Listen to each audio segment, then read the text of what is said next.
Astaghfirullah. Alhamdulillah wassalatu wassalamu ala Rasulillah wa ala alihi wa sahbihi wa mawalah wa la hawla wa la quwata illa billahi wa ba'du. Alhamdulillah, segala puja dan puji hanya milik Allah tabaraka wa ta'ala. Salawat dan juga salam kita iringkan selalu kepada Rasul kita Nabi besar Muhammad sallallahu alaihi wasallam. Pembahasan di pagi hari ini kita akan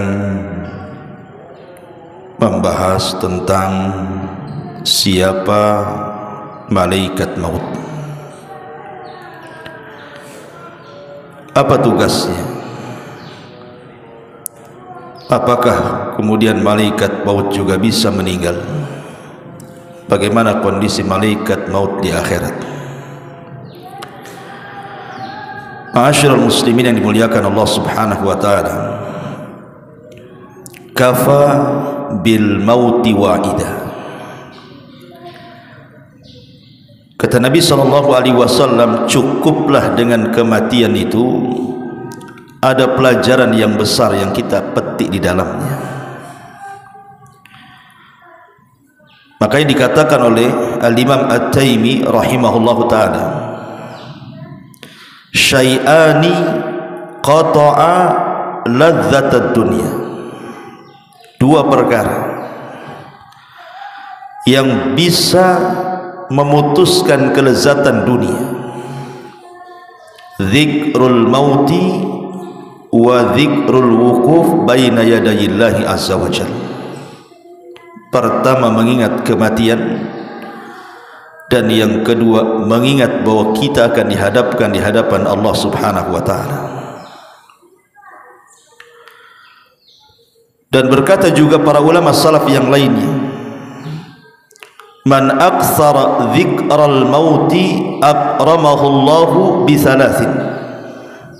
Siapa yang banyak mengingat dengan kematian, maka Allah akan muliakan dengan tiga perkara. Bi ta'jilit taubati. Pertama, dia akan menyegerakan bertobat. Wa qanaati fil qalbi. Dia akan senantiasa redha dalam hatinya. Wa nasyati fil ibadati. Dan dia akan rajin melakukan ibadah. Tetapi sebaliknya, wa man nasiyal mauta aqabahu Allahu bi thalathin. Tapi kalau dia melupakan adanya kematian, maka dia akan diazab dengan tiga perkara: bitaswifit taubati, dengan menunda-nunda taubat; wa tarkir ridha bil qalil, dia tidak senang dengan pemberian Allah yang sedikit; wa takasulin fil ibadati, dan dipastikan dia malas beribadah. Ma'asyiral muslimin yang dimuliakan Allah azza wa jal, kullu nafsin dha'iqatul maut. Setiap jiwa pasti mati. Falaula idza balagatil khulqum wa antum hina idzin tanzurun wa nahnu aqrabu ilaihi minkum walakin la tubsirun falaula in kuntum ghaira madinin tarji'unaha in kuntum shadiqin. Maka kalau begitu, mengapa tidak mencegah ketika nyawa telah sampai di kerongkongan, dan kamu ketika itu mampu melihat, dan kami lebih dekat kepadanya daripada dirimu sendiri, tapi kamu tidak bisa melihatnya. Maka mengapa jika kamu memang tidak dikuasai oleh Allah, kamu tidak mengembalikan nyawa itu jika kamu memang orang yang benar? Artinya kematian itu pasti akan mendatangi siapapun. Dan orang yang pertama kali bercita-cita ingin mati adalah Nabi Yusuf alaihi salatu wassalam. Disebutkan dari Ibnu Abbas radhiyallahu anhuma, awwalu nabiyyin sa'alallah al-mauta Yusuf. Yang pertama kali dari kalangan para nabi yang meminta kepada Allah tentang kematian adalah Nabi Yusuf. Dan itu disyaratkan di dalam firman Allah surah Yusuf ayat 101, Rabbi qad ataitani minal mulki wa 'allamtani min ta'wilil ahadits fatiras samawati wal ard anta waliyuna fid dunya wal akhirah tawaffani musliman wa alhiqni bis salihin. Ya Rabb, sesungguhnya Engkau telah menganugerahkan kepadaku sebagian kerajaan dan telah mengajarkan kepadaku berbagai macam tabir mimpi. Ya Rabb, Engkau pencipta langit dan bumi, Engkaulah pelindungku di dunia dan akhirat. Wafatkan aku dalam kondisi Islam dan gabungkan aku dengan orang-orang saleh. Tentu Nabi Yusuf ketika berangan-angan ingin sebuah kematian itu bukan karena dia kemudian seperti layaknya orang-orang yang terkena sakit kemudian tidak mau lagi tinggal di dunia. Tidak, justru Yusuf ini sebaliknya, kondisi dia di atas popularitas yang luar biasa. Makanya dijelaskan oleh para ulama bahwa Nabi Yusuf alaihi salatu wassalam dia ingin bersyukur kepada Allah subhanahu wa ta'ala dengan adanya dunia yang ada di hadapannya, sehingga ketika itu dia meminta kepada Allah subhanahu wa ta'ala jangan sampai dunia ini memfitnah dirinya. Makanya dia minta kepada Allah untuk diwafatkan dalam kondisi muslim dan juga digabungkan dengan orang-orang saleh. Ma'asyiral muslimin yang dimuliakan Allah azza wa jalla, setiap kita pasti mati, dan di sana ada malaikat yang disebut dengan malakul maut. Disinilah cerita dimulai, siapa malakul maut ini. Ma'asyiral muslimin yang dimuliakan Allah azza wa jalla, sebagian ahli kitab menyebut kalimat malakul maut dengan Israil, tetapi nama Israel tidak ada dalam Quran, tidak juga ada dalam hadis Nabi sallallahu alaihi wasallam. Israel ini diambil dari Israiliyat, dari perjanjian lama, terdapat dalam Taurat. Makanya dijelaskan oleh Syekh Albani rahimahullahu taala ketika memberikan catatan kepada kitab At-Tahawiyah, Aqidah Tahawiyah. Apa kata Syekh Albani rahimahullahu taala? Wa nu'minu bimalakil mauti al-muwakkal biqabdi arwahil alamin. Dan kita beriman dengan adanya malaikat maut yang memang ditugaskan oleh Allah untuk mencabut nyawa setiap manusia. Kemudian dia mengatakan, amma tasmiyatuhu bi Israil, adapun penamaan malaikat maut dengan Israil itu, kama huwa syai, sebagaimana yang menyebar bainan nas, fala aslalahu, tidak ada dasar dari Quran ataupun sunnah, innama huwa minal israiliyat. Kalimat Israel ini muncul diambil dari kisah-kisah Israiliyat. Dan ini juga penukilan daripada Ibnu Katsir dalam kitabnya Al-Bidayah wa Nihayah, di mana Ibnu Katsir mengatakan, wa amma malakul mauti falaysa bimusarrahin bismihi fil qur'ani wala fil ahadisis sihah wa qad jaa tasmiyatuhu fi ba'dil athar bi Israil. Kata Ibnu Katsir dalam kitabnya Bidayah wa Nihayah, adapun malaikat maut maka tidak ada penjelasan yang jelas dalam Al-Quran, tidak pula dalam hadis Nabi SAW yang sahih tentang penamaan Israel itu. Tapi ada beberapa athar yang mengatakan seperti itu.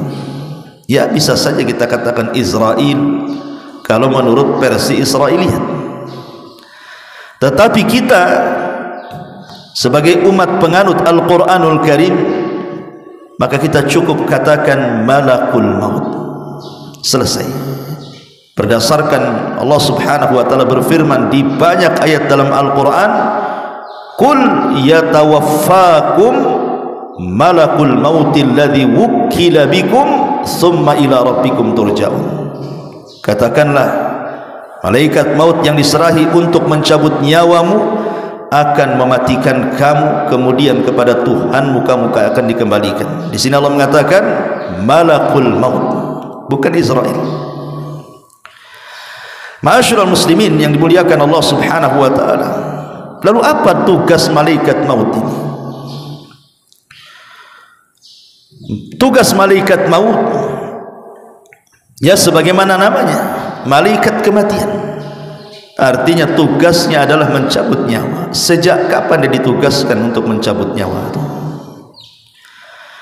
Al-Imam Ibnu Katsir rahimahullahu taala dalam kitabnya Al-Bidayah wa Nihayah, beliau menyebutkan beberapa asar berkenaan tentang penciptaan atau awal penciptaan Adam alaihi salatu wassalam.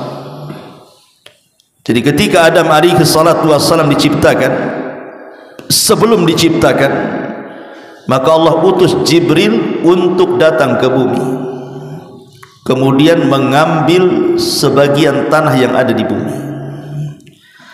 Tiba-tiba kemudian bumi menolaknya dan mengatakan, a'udzu billahi mink, aku berlindung kepada Allah darimu wahai Jibril, enyahlah kau dari sini, jangan kau ambil satu tapak bumi pun, katanya, karena aku benci kalau seandainya makhluk yang akan diciptakan dari aku sebagian mereka masuk neraka. Maka Jibril kemudian faraja'a wa lam ya'khud, dia kembali kepada Allah dan tidak berhasil mengambilnya. Kemudian dia mengatakan, Rabbi innaha a'adzat bika, sesungguhnya bumi itu berlindung kepadamu ya Rabb. Maka Allah kemudian mengutus Mikail. Tiba-tiba Mikail juga sama ditolak oleh bumi. Akhirnya kemudian Allah Subhanahu wa taala mengutus malakul maut.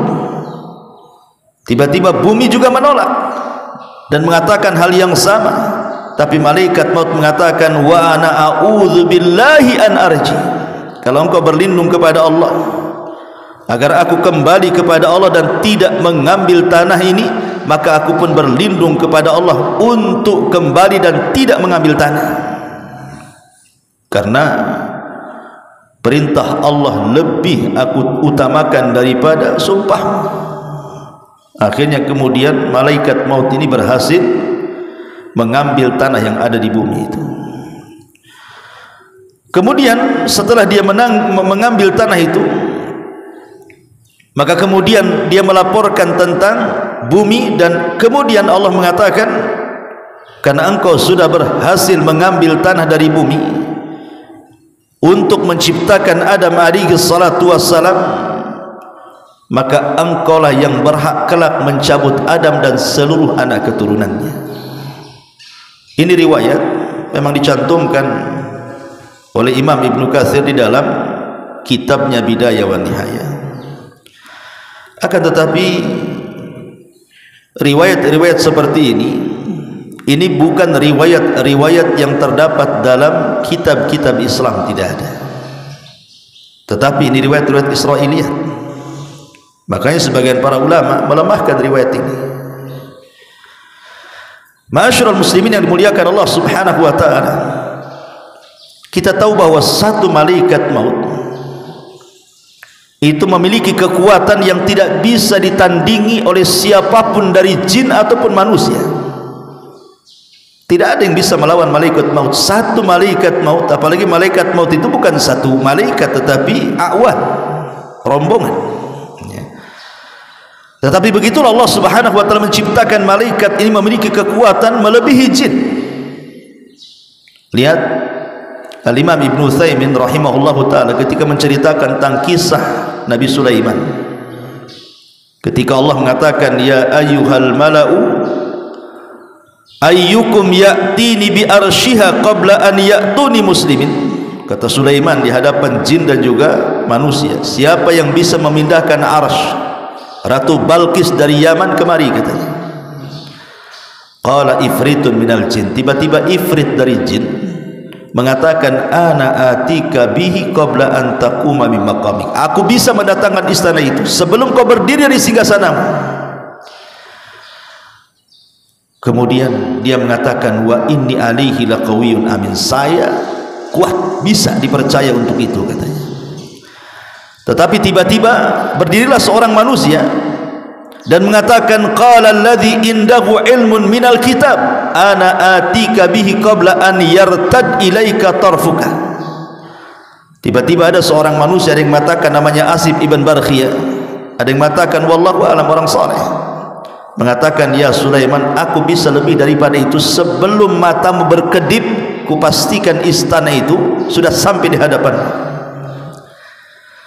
Lihat dari sini, siapa yang kuat, manusia atau jin? Manusia lebih kuat. Jin, dia mendatangkan istana sebelum Sulaiman berdiri, tapi manusia bisa mendatangkan istana sebelum Sulaiman berkedip, menunjukkan manusia sebenarnya lebih kuat dibandingkan jin.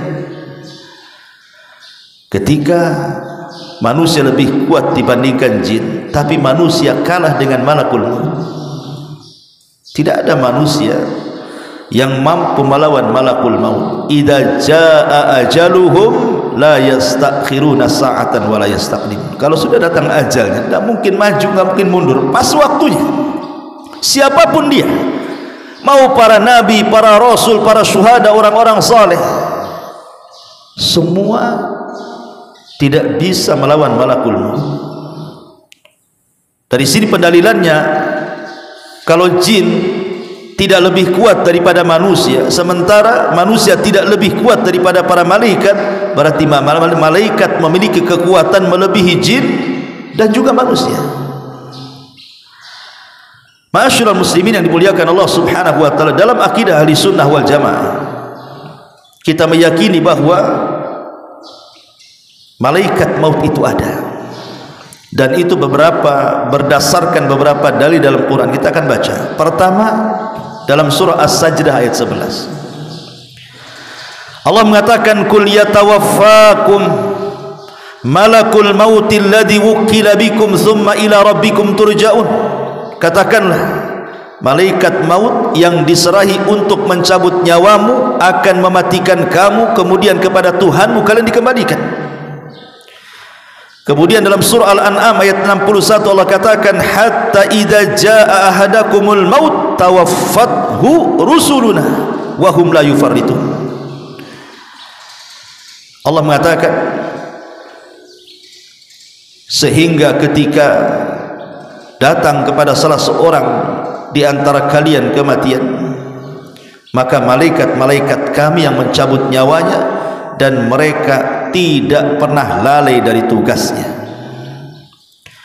Dan Allah juga katakan dalam surah Al-An'am ayat 93, walau tara idzi zalimuna fi ghamaratil maut wal malaikatu basitu aydihim akhriju anfusakum. Alangkah dahsyatnya sekiranya kamu melihat di waktu orang-orang zalim berada dalam tekanan sakaratul maut, sedang para malaikat memukul dengan tangannya sambil berkata, keluarlah nyawamu. Kemudian juga Allah mengatakan dalam surah Al-Anfal ayat 50, walau tara id yatawaffal ladzina kafaru al malaikatu yadribuna wujuhahum wa adbarahum wa dzuqu adzabal hariq. Dan sekiranya kamu melihat ketika para malaikat maut mencabut nyawa orang-orang kafir sambil memukul wajah dan punggung mereka, seraya berkata, rasakanlah olehmu siksa neraka yang membakar. Kemudian Allah juga katakan dalam surah An-Nahl ayat 28 sampai 32, alladzina tawaffahumul malaikatu zalimi anfusihim, sampai kepada alladzina tawaffahumul malaikatu tayyibina yaquluna salamun alaikum udkhulul jannah bima kuntum ta'malun. Orang-orang yang dicabut nyawanya oleh para malaikat dalam keadaan berbuat zalim kepada diri mereka, mereka menyerahkan diri sambil berkata, kami tidak pernah mengerjakan satu kejahatan pun, sampai malaikat mengatakan, pernah, sesungguhnya Allah mengetahui apa yang telah kalian kerjakan. Kemudian Allah ulang juga dalam surah An-Nisa 97-nya, innal ladzina tawaffahumul malaikatu zalimi anfusihim qalu fima kuntum qalu kunna mustad'afina fil ardh. Sesungguhnya orang-orang yang dicabut nyawanya oleh malaikat maut dalam keadaan menzalimi diri mereka, mereka para malaikat bertanya, bagaimana kamu ini? Qalu, mereka mengatakan, alam takun ardullahi wasiyah, bukankah bumi Allah itu luas? Kemudian dalam surah Muhammad ayat 27 Allah mengatakan, fa kaifa idza tawaffathumul malaikatu yadribuna wujuhahum wa adbarahum. Maka bagaimana nasib mereka apabila malaikat maut mencabut nyawa mereka, memukul wajah dan punggung mereka, dan begitu seterusnya. Quran sudah tegas menjelaskan bahwa tugas malaikat maut adalah mencabut nyawa, dan mereka adalah malakul maut, bukan Israel. Ma'asyiral muslimin yang dimuliakan Allah Subhanahu wa taala. Adapun kisah tentang pencabutan nyawa dijelaskan dalam hadis yang panjang sekali dari Bara bin Azib radhiyallahu anhu. Ketika Nabi SAW mengatakan, innal abdal mu'min idza kana fi inqita'in minad dunya wa iqbalin minal akhirah nazala ilaihi malaikatun minas sama bidul wujuh ka'anna wujuhahumus syams ma'ahum kafanun min akfanil jannah wa hanutun min hanutil jannah hatta yajlisu minhum ad-dal basar thumma yaji'u malakul maut alaihi salam wa innal abdal kafir wa fi riwayah al fajir idza kana fi inqita'in minad dunya wa iqbalin minal akhirati nazala ilaihi minas sama'i malak ghiladun shidad sudul wujuh thumma yaji malakul mauti hatta yajlisa inda ra'si wa yaqul ayyatuhan nafsul khabitha. Dari hadis Bara bin Azib radhiyallahu anhu, Nabi mengatakan, sesungguhnya hamba mukmin apabila mereka hendak meninggalkan dunia dan menghadap akhirat, maka malaikat dari langit akan turun. Wajah mereka sangat putih, seolah-olah wajah mereka itu laksana kilatan cahaya matahari. Kemudian mereka membawa kain kafan dari kafan-kafan sorga, minyak wangi dari minyak wangi sorga. Kemudian mereka duduk sejauh mata memandang. Kemudian datanglah malaikat maut dan mencabut nyawa hamba mukmin tadi. Adapun hamba kafir, dalam riwayat hamba fajir, apabila hendak memisahkan diri dari dunia dan menghadap akhirat, turun malaikat dari langit sangat keras, wajahnya sangat hitam. Kemudian datanglah malaikat maut sehingga dia duduk di hadapan kepala orang fajir yang akan meninggal dan akan mengatakan, heh jiwa yang buruk, keluar kamu. Di sini kita tahu bahwa setiap manusia mukmin ataupun kafir akan didatangi oleh malaikat maut. Tetapi malaikat maut tidak bertugas sendirian. Ada malaikat maut itu memang satu malaikat satu tugas, seperti Jibril, Mikail, Israfil, itu memang satu malaikat satu tugas. Tetapi malaikat maut itu bukan satu malaikat, tapi dia rombongan. Makanya kalau seandainya ada orang yang bertanya, bukankah malaikat maut itu tugasnya mencabut nyawa? Kesannya hanya satu malaikat, tapi Allah Subhanahu wa taala katakan dalam surah As-Sajdah tadi, tawaffathu rusuluna, rasul-rasul kami yang mewafatkannya. Dengan kalimat jamak rusuluna, rasul-rasul kami yang mewafatkannya, menunjukkan malaikat maut itu tidak sendiri, tetapi rombongan. Apalagi dalam satu hari itu kematian orang bukan satu tempat, bukan satu jiwa dalam satu kematian itu. Mungkin di Batam saja dalam satu hari bisa 10 sampai 20 orang dalam sehari itu. Apalagi kemarin musim corona, banyak orang mati kan begitu. Maka sebagian para ulama menjawab bahwa seperti yang dikatakan oleh Ibnu Abbas radhiyallahu anhu. Apa kata Ibnu Abbas ketika menjelaskan surah Al-An'am ayat 61, tawaffathu rusuluna wa hum la yufarritun, rasul-rasul kami yang mewafatkannya dan mereka tidak lalai dari tugas. Qala, dia mengatakan, inna limalakil mauti a'wanan minal malaikah, Sesungguhnya malaikat maut itu memiliki teman-teman dari kalangan malaikat yang lainnya. Artinya dia tidak bertugas sendirian. Dari sini kata Syekh Utsaimin rahimahullahu taala, dia mengatakan, inna malakal mauti lahu a'wan yu'inunahu ala ikhrajir ruh minal jasadi hatta yusiluna ilal hulqum. Jadi malaikat-malaikat yang bersama malaikat maut itu, dia bertugas untuk mengeluarkan ruh, mendorong ruh dari badan kita sampai diletakkan di hulqum di sini. Kalau ruh sudah sampai di hulqum, di tenggorokan, itulah tugas malaikat maut yang mengambilnya.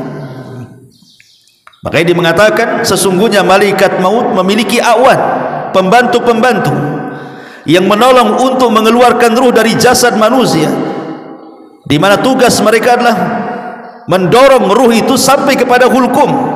Fa idza awsaluha ilal hulqum qabadhaha malakul maut. Ketika mereka sudah berhasil membawa ruh itu sampai di tenggorokan, disitulah tugas malaikat maut mencabut nyawa lewat mulut setiap hamba, karena ruh itu keluar dari mulut. Lah ketika ruh itu keluar dari mulut, maka pandangan akan mengikutinya. Kata Rasul, idza qubidatir ruh tabi'ahul basar.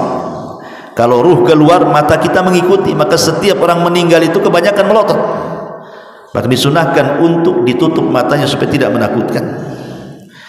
Ma'asyiral muslimin yang dimuliakan Allah Subhanahu wa taala, tentu ketika malaikat maut mencabut ruh orang yang beriman akan berbeda dengan mencabut ruh orang kafir. Orang kafir apabila dicabut berdasarkan ayat tadi surah Al-An'am ayat 93, wa tara walau tara idz zalimuna fi ghamaratil maut wal malaikatu basitu aydihim akhriju anfusakum al yawma tujzauna adzabal hun bima kuntum taqulun 'ala Allah ghairal haqqi wa kuntum an ayatihi tastakbirun.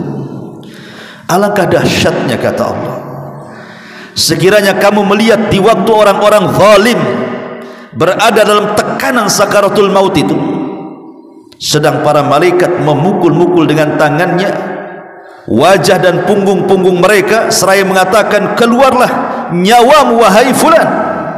Di hari ini kamu dibalas dengan siksa yang sangat menghinakan, karena kamu selalu mengatakan terhadap Allah perkataan yang tidak benar, dan karena kamu selalu menyombongkan diri terhadap ayat-ayatnya. Dalam riwayat Bara bin Azib yang panjang sekali, bahwa ruh orang kafir itu ketika dicabut, maka diibaratkan safud. Safud itu semacam pisau yang bengkok seperti cerulit. Kemudian safud ini dimasukkan ke dalam bulu-bulu kambing wol. Antum tahulah kambing wol itu, kambing Australia itu kan bulunya itu 1 jengkal lebih itu, kadang-kadang berkeriwal-keriwal kan, bergumbal-gumbal kalau nggak dicukur itu. Kalau dimasukkan tuh pisau itu ke dalam gimbalan bulu-bulu wol kambing itu, tiba-tiba disiram, tentu bulu-bulu itu akan melengket di pisau yang dalam bentuk cerulit itu. Kemudian pisau itu dicabut dengan cara paksa. Apa yang terjadi? Akan merontokkan bulu-bulu kambing itu.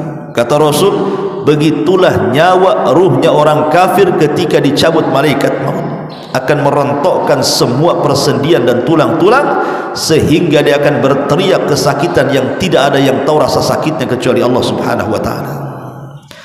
Tapi ruhnya seorang mukmin maka akan dipanggil dengan panggilan yang baik. Sebagaimana hadis Abi Hurairah radhiyallahu an, maka malaikat maut akan mengatakan, ukhruji ayyatuhan nafsut thayyibah kanat fil jasadit thayyibah ukhruji hamidatan wabshiri bi rauhin wa raihan wa rabbun ghaira ghadban. Wahai jiwa yang tenang, wahai jiwa yang baik, keluarlah dari jasad yang baik, keluar dengan cara terpuji, dan berbahagialah engkau akan mendapatkan wewangian dari sorga, dan engkau akan menghadap Rabb yang tidak sedang murka. Dan Allah katakan dalam Al-Quran, ya ayyatuhan nafsul mutmainnah irji'i ila rabbiki radiyatan mardiyah. Wahai jiwa yang tenang, keluarlah kepada keridhaan Allah Subhanahu wa taala. Ma'asyiral muslimin yang dimuliakan Allah Subhanahu wa taala, di antara tugas malaikat maut adalah menghabarkan kabar gembira yang baik kalau yang meninggal adalah seorang mukmin. Dan itu disebutkan dalam surah Fussilat ayat 30. Allah mengatakan apa? Innal ladzina qalu Rabbuna Allah thumma istaqamu tatanazzalu alaihimul malaikatu alla takhafu wa la tahzanu wa abshiru bil jannati allati kuntum tu'adun. Orang-orang yang mengatakan Rabb kami Allah kemudian istiqamah, maka akan turun para malaikat kepadanya. Ada yang mengatakan malaikat maut dan teman-temannya, kemudian mengatakan jangan takut, jangan sedih, berbahagialah karena surga sudah dijanjikan kepadamu. Jadi terkadang tugas malaikat maut adalah menghabar gembirakan kepada kematian seorang mukmin, tapi dia akan membawa kabar buruk kepada kematian orang kafir dan fasik. Ma'asyiral muslimin yang dimuliakan Allah Subhanahu wa taala, adapun apakah malaikat maut juga mencabut nyawa binatang? Apakah tugas malaikat maut juga mencabut nyawa binatang? Apakah hanya dia mencabut nyawa manusia saja? Ada sebuah hadis yang mengatakan ajalul bahaim kulluha minal kummali wal baragis wal jarradi wal khayli wal bighali wad dawabi kulliha ajaluha fit tasbih fa idhan qadha tasbihuha qabadallahu arwahaha wa laysa limalakil mauti min dhalika syai'un. Batas waktu binatang-binatang ini, baik kutu ataupun sejenis binatang-binatang yang merayap, kecoa dan yang semacamnya, termasuk juga belalang, kemudian kuda, kemudian bigol dan semua hewan-hewan, maka ajal mereka setelah habisnya mereka bertasbih. Maka apabila mereka selesai bertasbih sebagaimana perintah Allah, maka Allah akan mencabut ruh-ruh semua binatang dan tidak ada kait mengait dengan malakul maut. Artinya Allah cabut secara langsung. Tapi sayang, hadis ini maudhu, hadis ini palsu. Karena Imam Al-Qurtubi rahimahullahu ta'ala ketika menukilkan perkataan Imam Malik rahimahullahu ta'ala, Imam Malik ditanya soal kematian binatang, apakah kematian binatang itu ada ikut campur tangan malaikat maut? Kata Imam Malik, apakah binatang itu memiliki nyawa? Alaha nafsu. Jadi dia balik bertanya kepada orang yang bertanya ini. Jadi orang bertanya mengatakan, ya Imam, apakah binatang-binatang itu juga dicabut oleh malaikat maut? Maka Imam Malik mengatakan, alaha nafsun, bukankah binatang punya nyawa?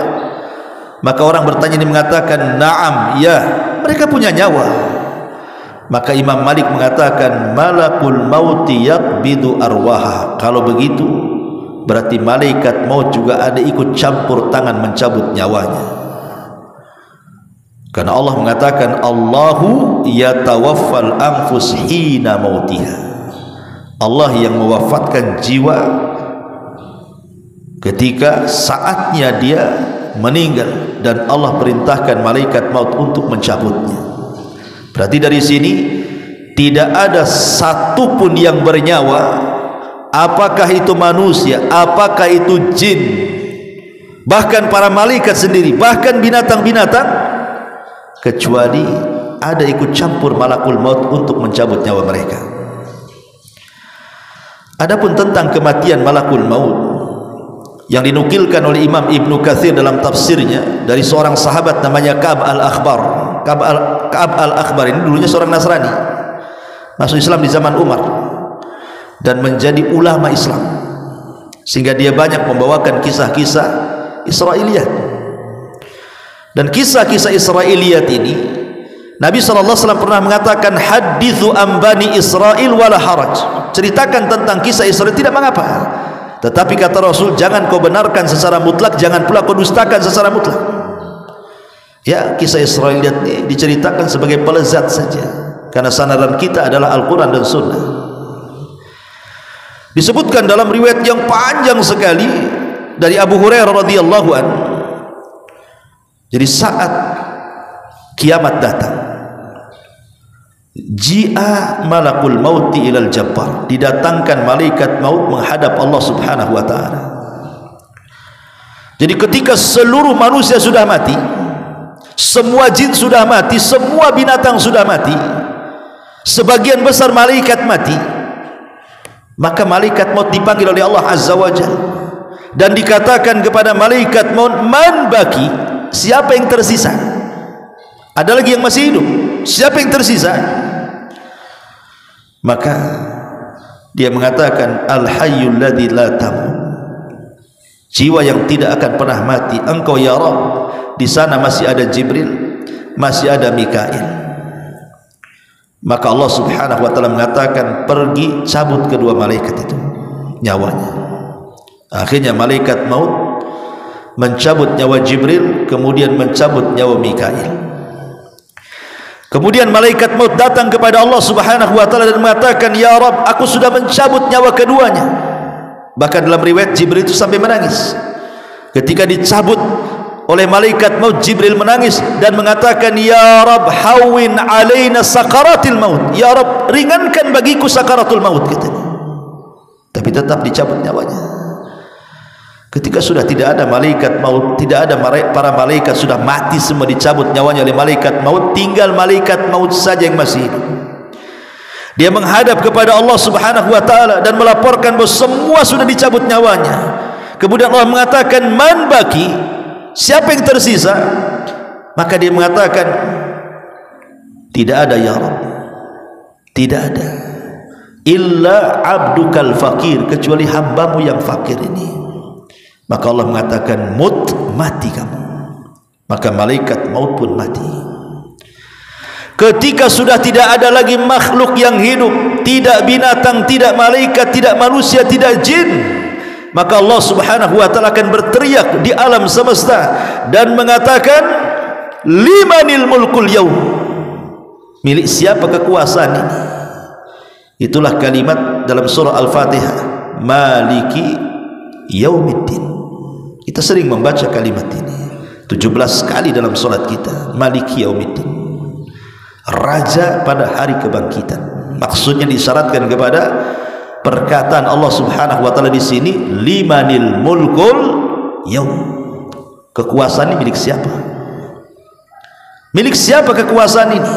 Jin sudah tidak ada, malaikat sudah tidak ada, manusia sudah tidak ada, binatang sudah tidak ada.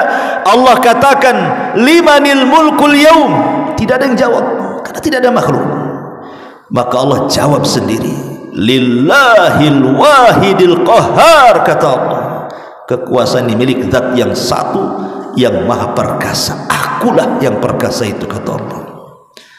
Ma'asyiral muslimin yang muliakan Allah azza wa jalla, hadis ini dikeluarkan oleh Imam Abi Dunya dalam kitab Al-Ahwal, kemudian Ibnu Abi Hatim dalam tafsirnya, kemudian Abu Ya'la, dan banyak sekali. Makanya kemudian Imam Ibnu Katsir menukilkan riwayat ini dalam tafsirnya, walaupun sekali lagi ini lebih kepada kisah Israiliyat. Ini lebih kepada kisah Israiliyat, dan sebagian para mengatakan ini tidak sahih.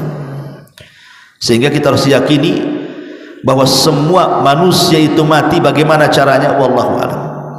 Kullu man 'alaiha fan wa yabqa wajhu rabbika dzil jalali wal ikram. Semua mati. Ya. Ma'asyiral muslimin yang dimuliakan Allah azza wa jalla, ada kisah-kisah menarik kita bacakan, walaupun sebagiannya sahih, sebagiannya diperselisihkan, bahkan sebagiannya maudhu, tentang kisah malaikat maut mendatangi para nabi. Kisah yang pertama adalah kisah malaikat maut dan Nabi Musa. Kisah ini sahih karena dicantumkan dalam riwayat Muslim dan juga yang lainnya dari hadis Abi Hurairah radhiyallahu anhu. Ja'a malakul maut ila Musa, malaikat maut datang kepada Nabi Musa dan mengatakan, ajib rabbaka, penuhilah panggilan Tuhan wahai Musa. Maksudnya kau sudah sampai waktu wafatmu. Falattama Musa alaihi salam aina malakil maut. Marah Musa, ditampar pula malaikat maut, keluar matanya. Malaikat maut tampar sama Musa. Karena ketika itu malaikat maut dalam bentuk manusia masalahnya. Kalau dia datang dalam bentuk malaikat maut tidak bisa ditampar. Dia mendatangi Nabi Musa dalam bentuk manusia. Ketika dia mengatakan seperti itu, ajib rabbaka, Musa, penuhi panggilan Rabbmu, kau harus mati hari ini, katanya.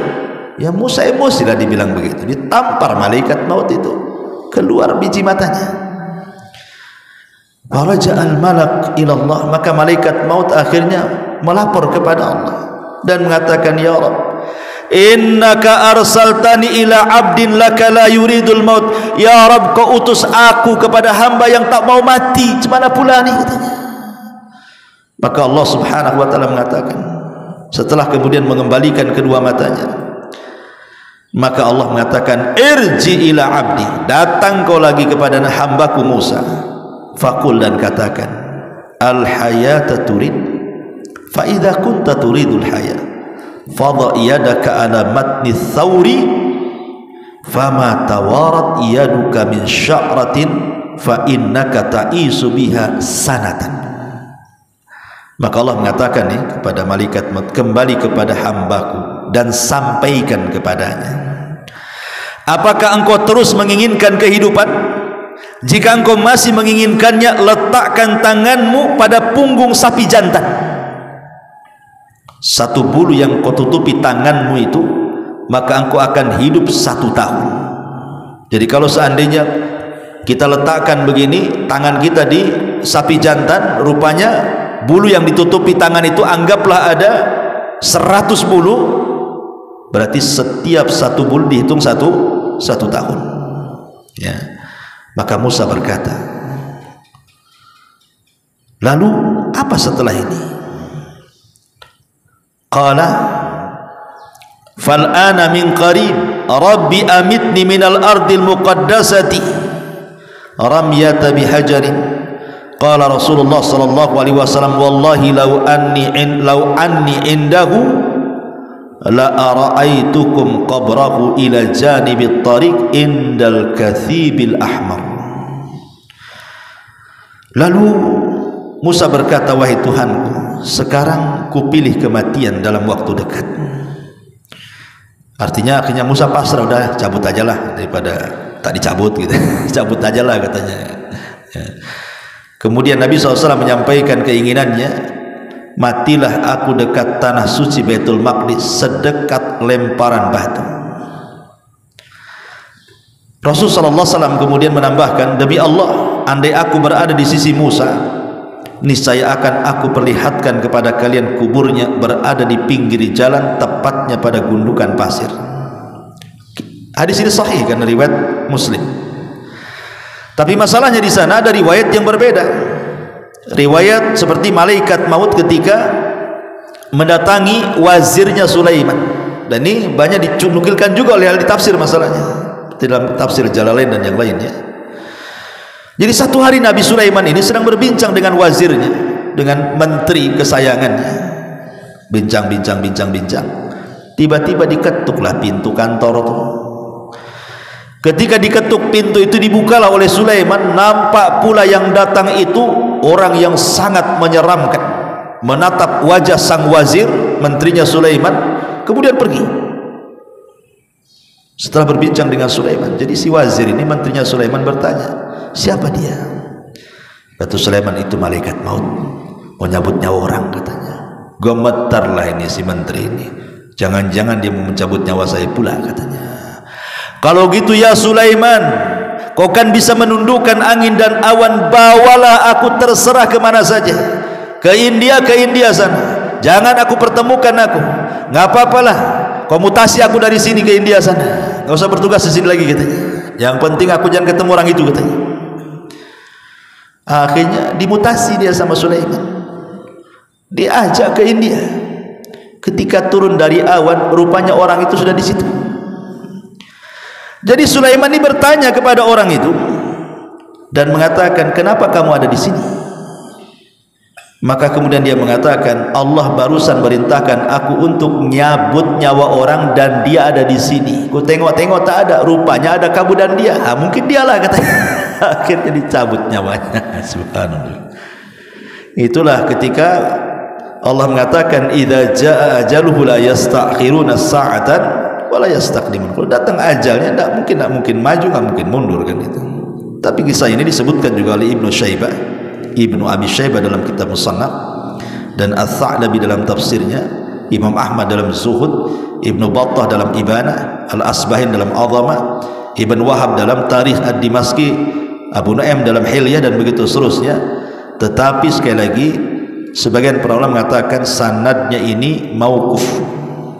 Maksudnya mauquf tidak sampai kepada Nabi, tetapi ini ucapan seorang sahabat. Ada juga yang mengatakan sampai kepada tabi'in, artinya maktu, bukan mauquf ya, maktu itu terputus sanadnya karena ucapan tabi'in, bukan ucapan Nabi. Kalau ucapan sahabat namanya mauquf, kalau sampai kepada Rasul namanya marfu. Begitu istilah mustalahul hadis itu ya. Dan maktu sampai kepada tabi'in ini berarti riwayatnya lemah karena terputus sampai tabi'in ya. Masyarul muslimin yang dimuliakan, termasuk juga kisah malaikat maut dan Nabi Ibrahim. Al-Khuldi meriwayatkan, mengeluarkan dalam kitabnya Al-Fawaid waz-Zuhdi wal-Raqaiq wal-Marathi, menceritakan tentang kisah kedatangan malaikat maut hendak mencabut nyawa Ibrahim. Jadi malaikat maut ini datang kepada Ibrahim dan mengatakan, ya Ibrahim, Allah memerintahkan aku untuk mencabut nyawamu. Maka Ibrahim mengatakan kepada malaikat itu, bagaimana mungkin, bagaimana pendapatmu, khalilan yaqrahu, bagaimana pendapatmu, ra'aita khalilan yaqbidu ruha khalilihi, bagaimana pendapatmu wahai malaikat maut? Ini khalil itu maksudnya Allah subhanahu wa ta'ala, sang kekasih mau mencabut kekasihnya. Macam mana pula katanya, saya kan kekasih Allah, masa sang kekasih mencabut nyawa kekasihnya katanya. Harusnya kan disayang kekasih itu, bukan dicabut nyawanya, kata Ibrahim. Tetapi kemudian malaikat maut ini kembali kepada Allah dan mengatakan, ya Rabb, Ibrahim ngomong macam mana sang kekasih mencabut nyawa kekasihnya katanya. Maka Allah mengatakan, cabut nyawanya. Akhirnya malaikat maut mencabut nyawanya. Sanadnya maudhu, maqdhub. Hadis ini palsu, tidak ada sanadnya ya. Kemudian juga malaikat maut, pernah satu hari malaikat maut itu dia tertawa, menangis, kaget. Ini kisah lain lagi nih ya. Jadi satu hari itu malaikat itu pernah tertawa, pernah menangis, pernah kaget dia. Dikisahkan tentang dialog Allah dengan malaikat maut. Jadi Allah bertanya kepada malaikat maut itu, apa pengalamanmu saat mencabut nyawa? Kata malaikat maut, kadang aku tertawa, kadang aku menangis, kadang aku kaget katanya. Kata malaikat maut nih. Kata Allah, kapan kau tertawa? Ini cerita, satu hari aku hendak mencabut nyawa orang tua katanya. Orang tua ini baru mesan sepatu. Kemudian dia mengatakan kepada pembuat sepatu itu, buatkan sepatu untukku yang tahan 1 tahun. Buatkan sepatu untukku yang tahan 1 tahun, jangan cepat rusak. Maka sudah dipesan sepatunya. Kata malaikat maut, sayang, sebelum dipakai dah aku cabut nyawanya gitu. Belum pun dipakai sepatu itu, sudah aku cabut nyawanya. Aku tertawa, kata malaikat maut. Kasihan dia, udah pesan setahun pula, udah mati duluan gitu. Kemudian, kapan aku menangis? Kapan kau menangis? Kata Allah. Kemudian malaikat maut mengatakan, saat aku mencabut nyawa seorang wanita. Ketika itu dia sedang menyusui anaknya di tengah padang pasir. Ketika itu aku memandang bayinya. Kalau seandainya aku cabut nyawa wanita ini, siapa yang merawat bayinya? Dia sendirian di padang pasir. Aku pun menangis kasihan, tapi tetap ku cabut karena perintah Allah. Adapun aku kaget ketika aku mencabut seorang alim, mencabut seorang ulama. Dia bilang, tiba-tiba ketika aku hendak mencabutnya, aku kaget karena di dahinya ada cahaya. Tetapi tetap saja aku pun mencabut dia dan cahayanya. Tapi hadis ini dipermasalahkan juga oleh para ulama, karena hadis ini dilemahkan, tidak ada sanadnya sampai kepada Nabi sallallahu alaihi wasallam. Tetapi yang mungkin yang banyak dikisahkan adalah kisah tentang malaikat maut dan Nabi Yakub. Nah, itu dijelaskan, pernah saya juga jelaskan dalam khutbah Jumat, ketika Nabi Yakub didatangi malaikat maut, kemudian dikatakan, kata Yakub, kenapa kau tidak mengantarkan tanda-tanda sebelum kau cabut nyawaku? Entah 2 atau 3 tanda jadilah, katanya. Kata malaikat maut, kan sudah kukirim tanda-tandanya. Kata Yakub, apa tanda-tandanya? Bayadu ra'sika ba'da sawadi, inhina'u dhahrika ba'da istiqamati, wa dha'fu badanika ba'da quwwatihi, hadihi rusuli ila Bani Adam qabla al-mauti. Putih rambutmu yang dulunya hitam, bungkuk badanmu yang dulunya tegak, lemah badanmu yang dulunya kuat, itulah tanda kau dekat dengan mati, katanya. Dan tanda ini akan berlaku kepada seluruh anak Adam. Masyarakat muslimin yang dimuliakan Allah Azza wa Jalla, sekilas tentang beberapa kisah seputar malaikat maut. Tapi yang jelas bahwa kematian adalah makhluk Allah. Malaikat maut adalah makhluk Allah. Kematiannya itu sendiri adalah makhluk Allah. Dan nanti pada hari kiamat, ketika penduduk sorga masuk ke dalam sorga, penduduk neraka masuk ke dalam neraka, dan sudah tidak ada lagi syafaat, tidak ada lagi rahmat, semua sudah menduduki tempatnya masing-masing. Ji'abil mauti, maka Allah akan datangkan kematian ala suratil kabshan amlah, dalam bentuk kambing yang ada hitam putihnya. Kemudian Allah gorok tuh kambing itu, simbol bahwa tidak ada kematian lagi. Maka Allah subhanahu wa ta'ala akan menyuruh kepada penduduk sorga, ya ahlal jannah khuludun la mautalakum, hei ahli sorga, kekal kalian, kau dapat nikmat yang kekal di situ. Wa ya ahlan nar khuludun la mautalakum, kalian juga penduduk neraka kekal di dalamnya, rasakan azab. Ketika kematian sudah tidak ada lagi, berarti yang ada hanya kekekalan.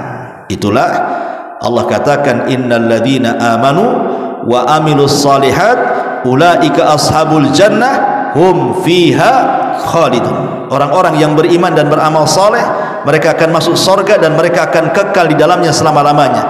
Tapi lihat Allah katakan kepada penduduk neraka, innal ladzina kafaru wa kadzdzabu bi ayatina ulaika ashabun nar hum fiha khalidun. Orang-orang yang kafir dan mendustakan ayat-ayat kami, maka mereka akan masuk ke dalam neraka dan mereka kekal di dalamnya selama-lamanya. Subhanallah bihamdika asyhadu an la ilaha illa anta astaghfiruka wa atubu ilaik. Allahu ta'ala alam. Assalamualaikum warahmatullahi wabarakatuh.